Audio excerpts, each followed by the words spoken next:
Hey Mama, do you have an updated will or trust? Have you named legal guardians? Do you want total peace of mind of knowing that when something happens to you, your loved ones will be completely taken care of?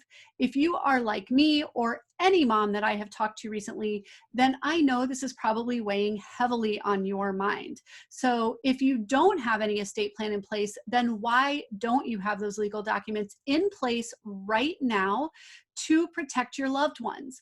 Well, for many of my clients, they tell me that they feel super overwhelmed. They're not sure what they need and why. And a lot of parents in our generation think that they don't have enough money or aren't old enough to need a plan. And that is not actually what planning is about at all. That's the way our grandparents thought about it. So it does not have to be this way. Hi, my name is Sarah Briner. I am an estate planning attorney. I am a mom of two, and I am the owner of Briner Law Firm. And I am on a mission to simplify things for you and give you access to the tools that everybody should have access to.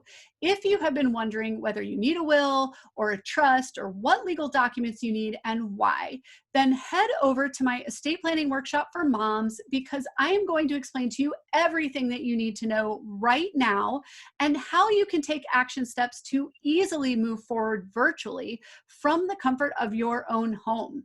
I will see you there.